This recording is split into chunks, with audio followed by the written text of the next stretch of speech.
საინტერესო ის არის, რომ ესეთი სხვათა შორის ესეთი ტექნოლოგიები, რომელიც სივრცის გამრუდების საშუალებას ეძლევა, თვითონ თავისთავად როგორც იარაღი ძალიან ძლიერი არის, რა. იმიტომ რომ შენ აი სივრცის манипуляცია, როცა შეგიძლია, ან შენს გარშემო, ან სხვის გარშემო, ეს უკვე თავისთავად ძლიერი იარაღია.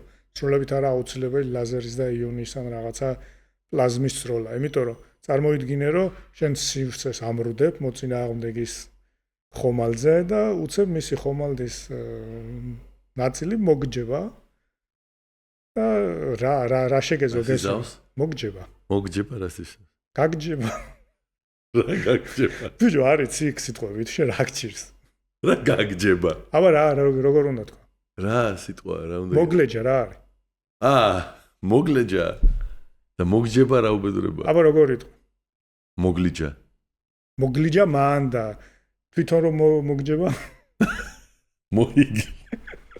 მოიგლიჯა რა? მოიგლიჯება რა? მოიგლიჯება ასოე?